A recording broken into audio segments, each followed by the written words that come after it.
Morning students, welcome to another video. This is Nitesh Singh और आज मैं लेकर आया हूं direct and inverse proportion. So without much further delay चलिए पढ़ाई करें।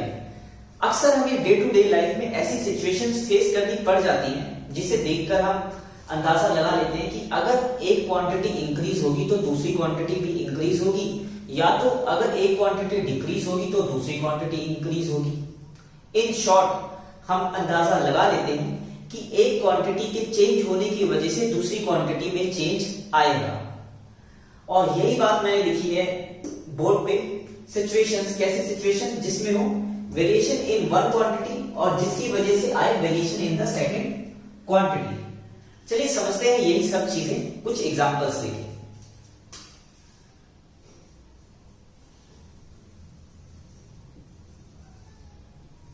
कुछ एग्जांपल्स, और एग्जांपल समझाने के लिए बनाने पड़ेंगे कुछ box.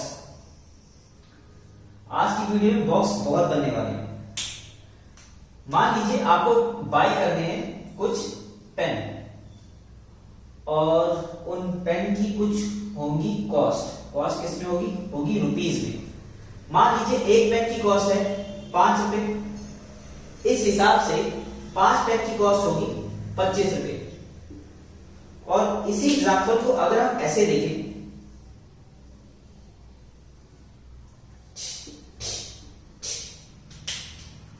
Pen cost in rupees, अगर 5 पेन की कॉस्ट है 25 रुपए तो एक पेन की कॉस्ट होगी 5 रुपए। चलिए और एग्जांपल देखते हैं।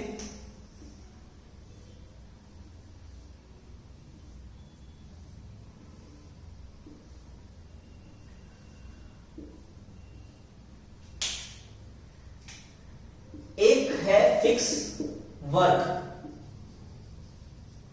एक कोई भी काम है और उस काम को करने के लिए आए हैं कौन? वर्कर्स। और वो काम फिनिश करने के लिए लेते हैं कुछ टाइम। मान लीजिए अगर एक वर्कर है तो उस काम को खत्म करता है 8 डेज में, तो अगर 2 वर्कर होंगे तो उस काम को खत्म करेंगे 4 डेज में, और अगर 4 वर्कर होंगे तो उस काम को खत्म करेंगे 2 डेज में, और अगर 8 वर्कर्स हुए तो वो काम खत्म हो जाएगा हमारा 1 डे में। और इसी चीज को अगर मैं उल्टा कर लिखूं,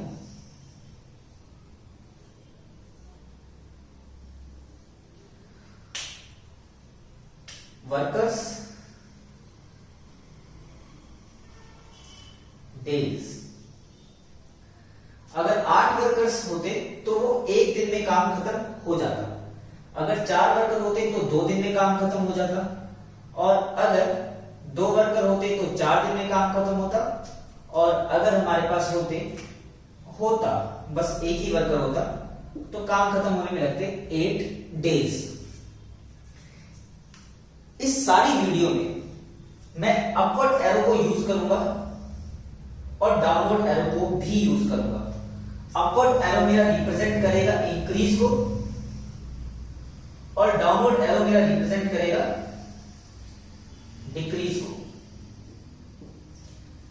आप पहली एग्जांपल में देख पा रहे हैं कि जैसे ही पेन इंक्रीज हुआ तो कॉस्ट भी क्या हो गई? इंक्रीज हो गई। पेन के इंक्रीज होने की वजह से कॉस्ट हो गई इंक्रीज।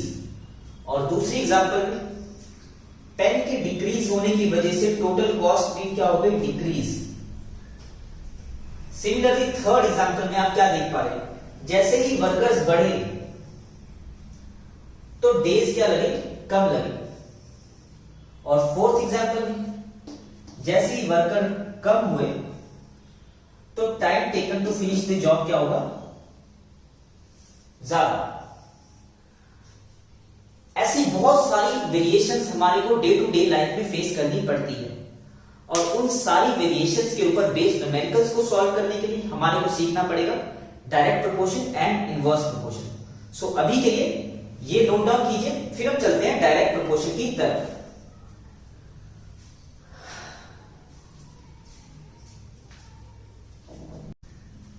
चलिए समझते हैं direct proportion with the help of box. Okay,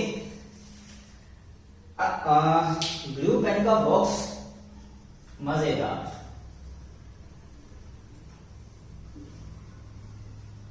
मान लीजिए एक क्वांटिटी है x और एक क्वांटिटी है y, और अगर x के इंक्रीज होने की वजह से y भी इंक्रीज होता है या तो x के डिक्रीज होने की वजह से y भी डिक्रीज होता है, तो x और y हमारे किस में होंगे? डायरेक्ट प्रोपोर्शन में होंगे। देखते हैं एक एग्जांपल।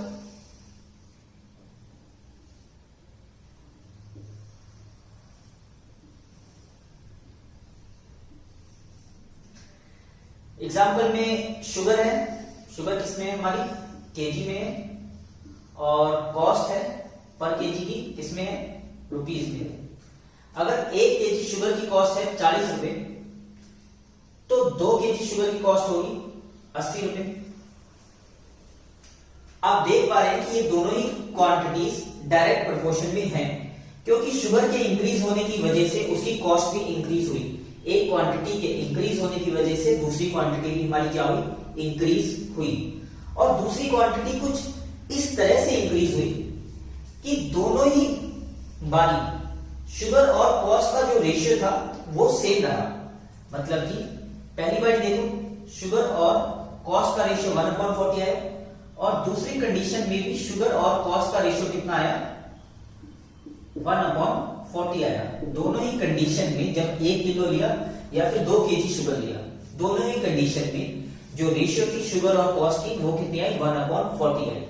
डायरेक्ट प्रोपोर्शन में हमेशा ही दोनों क्वांटिटी की रेशियो इक्वल आती है, कभी नहीं बदलती। अगर रेशियो इक्वल नहीं आ रही तो वो चीजें डायरेक्ट प्रोपोर्शन में है ही नहीं। और अगर आपको निकालना हो कि 18 केजी शुगर की कॉस्ट क्या है, तो आप उसे मान लीजिए कि ये कॉस्ट है y, और आपको पता है डायरेक्ट प्रोपोर्शन में जो दोनों क्वांटिटीज की रेशियो होती है वो क्या होती है? इक्वल होती है। तो आप आराम से 1/40 को 18/y के इक्वल कर सकते हैं, और यहां से आपका y आ जाता है 18 × 40, 720 रुपए। 18 केजी ऑफ शुगर की कॉस्ट होगी 720 रुपीज। इसे नोट डाउन कीजिए, फिर हम चलते हैं इनडायरेक्ट प्रोपोर्शन की तरफ। अभी हम कुछ भी नहीं कर रहे, सिर्फ सीख रहे हैं डायरेक्ट प्रोपोर्शन और इनडायरेक्ट प्रोपोर्शन के बारे में। एक बार बेस बन जाए तो उसके बाद करते हैं तगड़े तगड़े न्यूमेरिकल्स। ओके, चलिए देखते हैं इनवर्स प्रोपोर्शन को। कोई भी दो क्वांटिटीज इनवर्स प्रोपोर्शन में कब होती है? अगर एक क्वांटिटी के इंक्रीज होने की वजह से दूसरी क्वांटिटी डिक्रीज हो, या तो एक क्वांटिटी के डिक्रीज होने की वजह से दूसरी क्वांटिटी इंक्रीज हो, तब वो दोनों ही क्वांटिटीज होती हैं इनवर्स प्रोपोर्शन में। समझते हैं ये एक एग्जांपल के थ्रू। मान लीजिए कुछ हैं टॉफीज, और कितनी है? 24 में, और वो हमने डिस्ट्रीब्यूट करनी है किसमें? चिल्ड्रन में। अगर 2 चिल्ड्रन हैं तो दोनों कितनी टॉफीज मिलेंगी? 12 टॉफीज। और अगर 4 चिल्ड्रन हुए तो चारों को मिलेंगी 6 टॉफीज। आप देख सकते हैं कि जैसे ही चिल्ड्रन इंक्रीज हुए, 2 से हुए 4, तो टॉफीज डिक्रीज हो गई, 12 से हो गई 6 टॉफीज पर हेड। और ये तो क्लियर है कि ये जो क्वेश्चन है इनवर्स प्रोपोर्शन का क्वेश्चन है। और आप देख सकते हैं कि जो दूसरी क्वांटिटी है वो कुछ इस तरह से डिक्रीज हुई कि दोनों ही केस में, दोनों ही कंडीशन में पहली क्वांटिटी और दूसरी क्वांटिटी का प्रोडक्ट जो था वो सेम रहा। पहले कंडीशन देखो 2 × 12 24 आ रहा है, और दूसरे कंडीशन में भी 4 × 6 24 आ रहा है।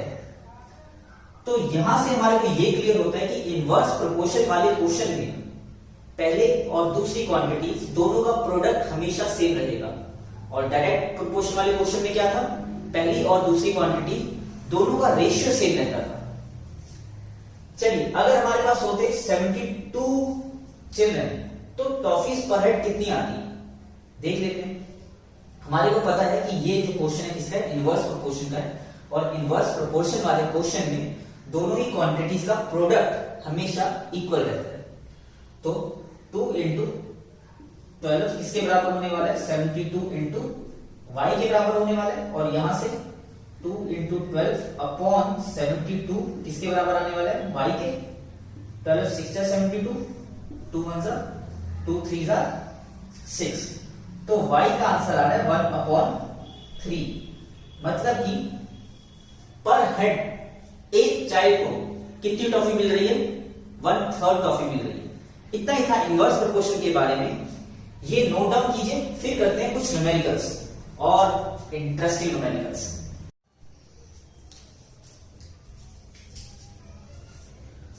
क्वेश्चंस पर जाने से पहले एक दो इंपॉर्टेंट बातें नोट कर लीजिए और इसे नोट कर लेना अपनी कॉपीज पर।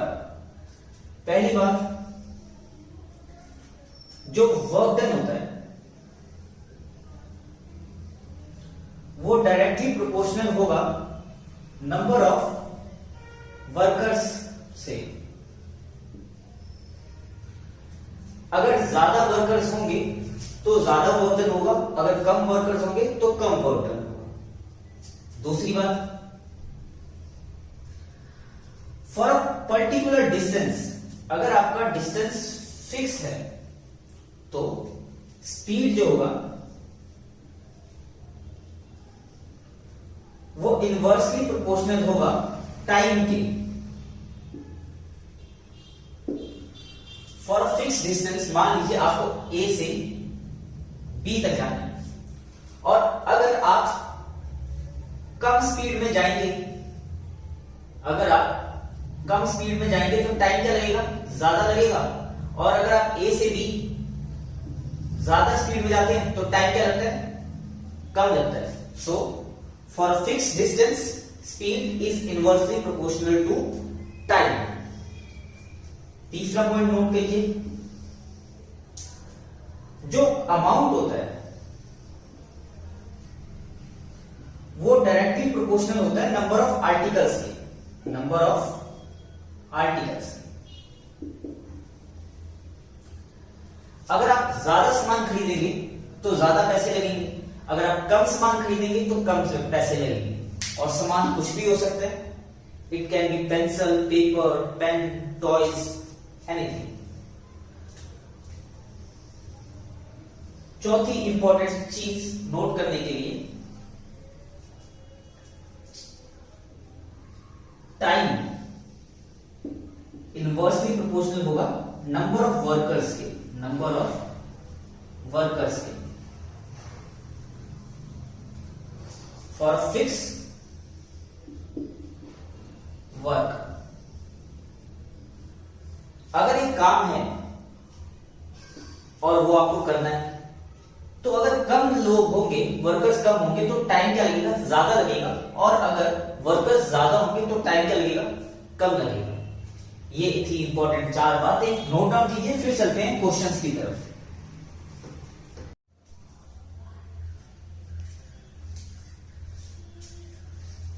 चलिए देखते हैं कैसे होगा सॉल्व आज का question number 1। If the price of 6 toys is ₹264.37, what will be the approximate price of 5 toys. हमारे को 6 टॉयज की प्राइस दी हुई है और हमसे 5 टॉयज की प्राइस पूछी गई है। सॉल्व करने के लिए बनेगा हमारा बॉक्स और बॉक्स में टॉयज और प्राइस, इन दो चीजों की बात करी गई है। 6 टॉयज की प्राइस हमारे को पता है 264.37 और हमारे को निकालना है 5 टॉयज की प्राइस, जिसको हम क्या मान लेते हैं? जिसको मान लेते हैं y। हमें पता है कि अगर नंबर ऑफ टॉयज घटेंगे तो प्राइस भी घटेगी। सीधी सी बात है, अगर मैं ज्यादा टॉयज खरीदूंगा तो ज्यादा रुपए लगेंगे और अगर कम टॉयज खरीदूंगा तो कम रुपए लगेंगे। मतलब कि ये कंडीशन है डायरेक्ट प्रोपोर्शन की, और डायरेक्ट प्रोपोर्शन में दोनों ही क्वांटिटीज का रेशियो क्या होता है? इक्वल होता है। 264.37 is equal to 5 divided by y, और यहां से y का आंसर आ रहा है 5 इंटू 6 को बढ़िया से लिखते हैं 264.37 अपॉन 6। 2 3 जा 6, 2 1 जा 2, 2 3 जा 6, 2 2 जा 4, 2 1 जा 2, 2 8 जा 16, 2 5 जा 10, और y का आंसर आ रहा है 5 मल्टीप्लाई बाई, इसे राउंड ऑफ करके लिख देंगे 132.2। अप्रोक्सीमेट प्राइस पूछा इसलिए राउंड ऑफ किया। और मल्टीप्लाई करके 132.2 को अगर मैं 5 से मल्टीप्लाई करता हूं, 5 2 10, 10 11 15 16, 5 और 1 6, y का आंसर आ रहा है 661 डिवाइडेड बाय 3, डिवाइड करके 3 2 6, 3 2 6, 0.33 9, और option D is the correct answer. इसे नोट डाउन करो। फिर चलते हैं क्वेश्चन नंबर 72 की तरफ। क्वेश्चन 72 आपके सामने है, सो एक बारी वीडियो को पॉज कीजिए और खुद ट्राई कीजिए और देखिए कि आपसे ये क्वेश्चन हो पाता है या नहीं। If quarter KG of potato cost, quarter KG की कॉस्ट दी है हमारे को 60 पैसे और हमसे पूछा गया है कि 200 ग्राम की कॉस्ट क्या होगी। सो पहले इंफॉर्मेशन हम फिल करते हैं आंसर में अपने बॉक्स के अंदर और उसके बाद देखते हैं कि डायरेक्ट प्रोपोर्शन में है या इनवर्स प्रोपोर्शन में है। इंफॉर्मेशन दी गई है पोटैटोज के बारे में। क्वार्टर केजी कॉस्ट दी है 60 पैसे। क्वार्टर जो होता है वो होता है हाफ का हाफ, तो हाफ केजी में होते हैं 500 ग्राम, सो क्वार्टर केजी में हुए 250 ग्राम। 250 ग्राम की कॉस्ट है 60 पैसे। हमसे पूछा गया है 200 ग्राम की कॉस्ट क्या होगी, जिसे हम मान लेते हैं y। अगर पोटैटोज डिक्रीज हो रहे हैं तो कॉस्ट भी क्या होगी, डिक्रीज होगी। और अगर एक क्वांटिटी के डिक्रीज होने पे दूसरी क्वांटिटी भी डिक्रीज होती है तो दोनों ही क्वांटिटीज डायरेक्ट प्रोपोर्शन में होती हैं। और डायरेक्ट प्रोपोर्शन में दोनों ही क्वांटिटीज का जो रेशियो होता है वो क्या होता है, इक्वल होता है। और यहां से हमारा आंसर आता हुआ y का आंसर आया 48 पैसे। और option A is the correct answer. एक बात और ध्यान दीजिए, एक रो में जो चीजें दी हैं उन सारों की यूनिट जो होगी वो क्या होगी, सेम होगी। अगर ये ग्राम में है तो ये भी ग्राम में होगा, ये पैसे में है तो ये भी पैसे में होगा। सो नोट कीजिए इस आंसर को और फिर चलते हैं क्वेश्चन 73 की तरफ। सो क्वेश्चन 73 आपके सामने है। 36 men can complete a piece of work in 18 days। 36 men एक काम को फिनिश कर रहे हैं 18 डेज में। How many days will 27 men complete the same work. So हमसे पूछा गया कि 27 men उसी काम को कितने दिन में फिनिश कर लेंगे। सबसे पहले इंफॉर्मेशन को डालते हैं हम अपनी बॉक्स में और इंफॉर्मेशन किसके बारे में है, मैन के बारे में और डेज के बारे में। अगर 36 मैन 18 डेज में वर्क फिनिश कर रहे हैं तो 27 मैन उसी वर्क को करने के लिए क्या 18 डेज लगाएंगे या उससे ज्यादा लगाएंगे? डेफिनेटली उससे ज्यादा लगाएंगे, क्योंकि अगर मैन कम हो रहे हैं तो वर्क खत्म करने में ज्यादा दिन तो लगेंगे। और एक क्वांटिटी डिक्रीज होने की वजह से अगर दूसरी क्वांटिटी इंक्रीज होए तो वो दोनों ही क्वांटिटीज डायरेक्ट नहीं इनडायरेक्ट प्रोपोर्शन में होती हैं। Proportion, okay. और इनडायरेक्ट प्रोपोर्शन में दोनों ही क्वांटिटीज का प्रोडक्ट इक्वल होता है। और यहां से y का आंसर आ रहा है 9 4s are 9 3s are 3 6 are y is equals to 24 and option D is the correct answer। Note down कीजिए इसे। फिर चलते हैं क्वेश्चन नंबर 74 की तरफ।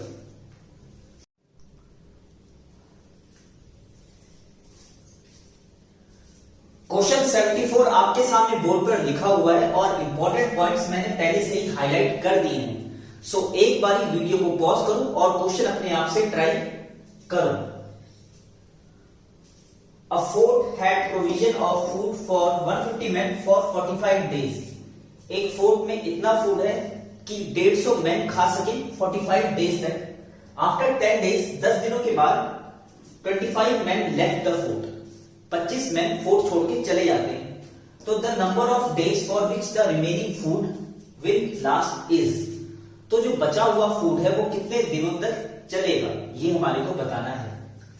सो फोर्ट के अंदर इतना फूड है कि 150 मैन 45 डेज तक आराम से खा सके। आफ्टर 10 डेज 10 दिनों के बाद कितना फूड बच गया, 150 मैन के लिए फूड बच गया, और कितने दिनों के लिए, 35 डेज के लिए, क्योंकि 150 मैन 10 डेज तक फूड खा चुके हैं, तो फूड बच गया 150 मैन के लिए 35 डेज के लिए। बट हुआ क्या 10 डेज के बाद, 10 डेज के बाद 25 मैन लेफ्ट द फोर्ट, और अगर 25 मैन फोर्ट छोड़ के चले गए तो कितने मैन बच गए, बच गए हमारे पास 125 मैन, और उन्हीं का हमने बताना है कि ये फूड कितने डेज तक चलेगा अगर मैन हो 125। सो ये इंफॉर्मेशन डालते हैं हम बोर्ड के अंदर, और बोर्ड बनाया है इस साइड छोटा सा। इंफॉर्मेशन है मैन के बारे में और डेज के बारे में। 150 मैन का फूड बचा था कितने डेज के लिए, 35 डेज के लिए, पर मैन रह गए 125, और बताना है कि अब फूड कितने डेज के लिए चलेगा। तो आप देख पा रहे हैं कि जो मैन है वो 150 से 125 हो गए, मतलब मैन हो गई कम, और अगर मैन डिक्रीज हुए तो डेज क्या होंगे, इंक्रीज, क्योंकि 150 लोग उस फूड को 35 डेज तक खा सकते थे, तो अब तो 125 मैन ही बचे हैं, तो डेफिनेटली वो 35 डेज से तो ज्यादा ही खाएंगे, ज्यादा ही दिनों तक खाएंगे। सो अगर एक क्वांटिटी के डिक्रीज होने की वजह से दूसरी क्वांटिटी इंक्रीज होती है, तो दोनों ही क्वांटिटीज होती है हमारी इनवर्स प्रोपोर्शन में, और इनवर्स प्रोपोर्शन का रूल है कि दोनों ही क्वांटिटीज के प्रोडक्ट हमेशा क्या रहेंगे, इक्वल रहेंगे। और यहां से आंसर आता है x का 25 6 r 25 5 r एंड 5 7, और यहां से आंसर आ रहा है 42 days, and option C is the correct answer. Question 75 आपके सामने है, तो चलिए देखते हैं क्या कहता है question. A man complete 5/8 of job in 10 days, 5/8 of job in 10 days, at this rate how many more days will it take to finish the job, उसे और कितने दिन लगेंगे जॉब को फिनिश करने में। So total parts of job, total parts of job, job के total कितने पार्ट्स दिए गए हमारे को, 8, और जिसमें से फिनिश कर चुका है 5 पार्ट्स, तो रिमेनिंग कितना है, रिमेनिंग है 3 पार्ट्स। सो इंफॉर्मेशन को डालते हैं बॉक्स के अंदर, एक और vertical line, work day, 5 parts को फिनिश किया उसने 10 डेज में, तो 3 पार्ट को फिनिश करेगा वो कितने दिनों में। आप देख सकते हैं वर्क क्या हो गया, कम हो गया, तो फिनिश करने में डेज क्या लगेंगे, वो भी कम ही लगेंगे। और अगर एक चीज के डिक्रीज होने की वजह से दूसरी चीज भी डिक्रीज हो, तो दोनों चीजें, दोनों क्वांटिटीज होती हैं डायरेक्ट प्रोपोर्शन में, और डायरेक्ट प्रोपोर्शन में क्वांटिटीज का रेशियो हमेशा इक्वल होता है। और x की वैल्यू क्या आ गई, 6, and option B is the correct answer. Note down कीजिए इसे।